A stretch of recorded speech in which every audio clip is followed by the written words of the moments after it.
SP એજ્યુકેશનમાં આપનું સ્વાગત છે. આપણે મધ્યસ્થના દાખલા એટલે સ્વાધ્યાય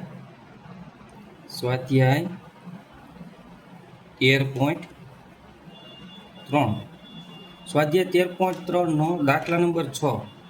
એમાં આપણને આવી રીતે રકમ આપેલી છે 1 4 4 7 7 10 10 13 13 16 16 અને 19 આવૃત્તિ આપેલી છે આપણને 6 30 40 16 4 4.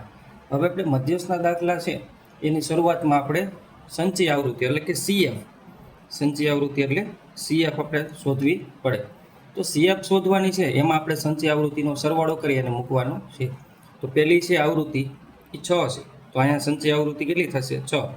6 પ્લસ 30, 6 ને 30 અહીંયા થશે 36. 36 પ્લસ 40, 36 ને 40 કેટલા થશે? 76.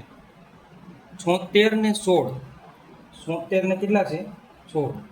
76 પ્લસ 16 એટલે 92.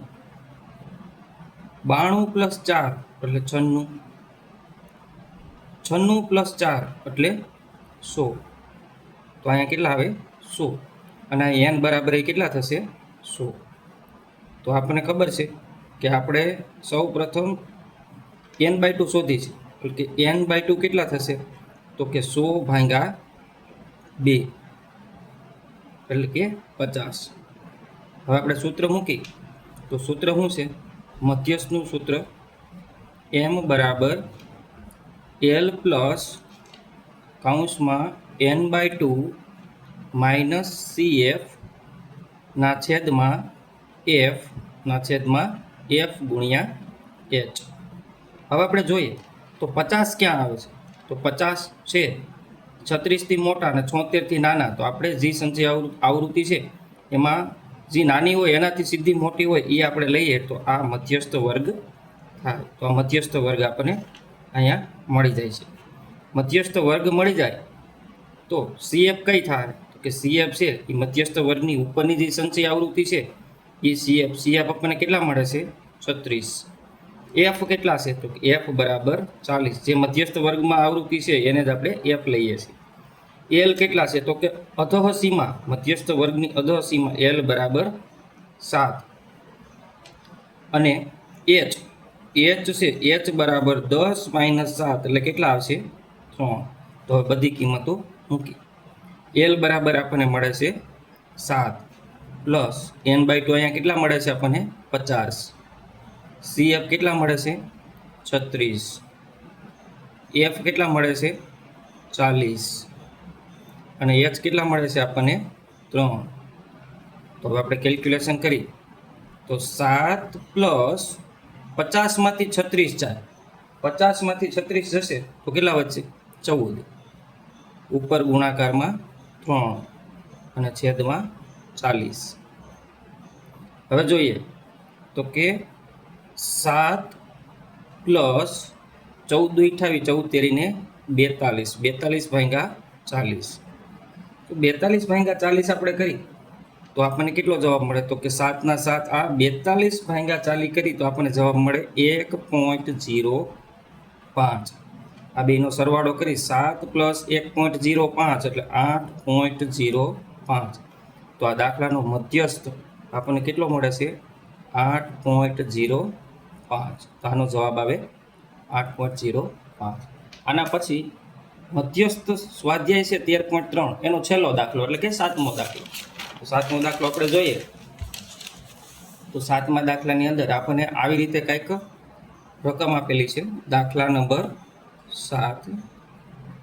દાખલા નંબર 7ની અંદર આપણને 40 થી 45, 45 થી 50, 50 થી 55, 55 થી 60, 60 થી 65, 65 થી 70 અને 70 થી 75 આવૃત્તિ 2 3 8 6 6 3 અને 2. તો આપણે સંચય આવૃત્તિમાં પહેલા શોધીએ તો પહેલા 2 છે તો 2 ના 2, 2 પ્લસ 3 એટલે 5, 5 પ્લસ 8, 8 ને 5 કેટલા થાય?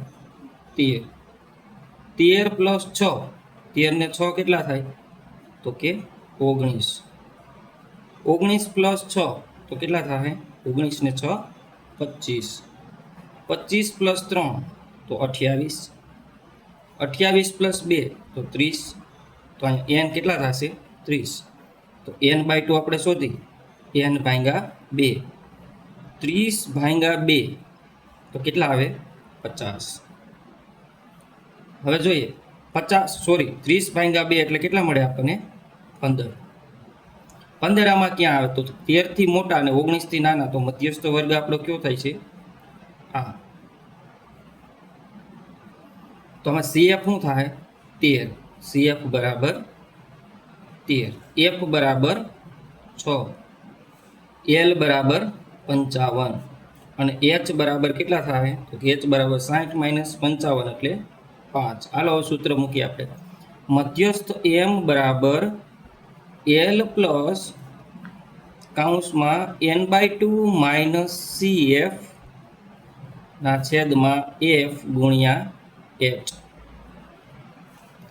L કેટલા છે તો કે 55 પ્લસ n/2 કેટલા મળે આપણને 15. CF કેટલા છે તો કે 13. F કેટલા મળે છે તો કે F છે આપણી પાસે 6 અને H કેટલા છે 5.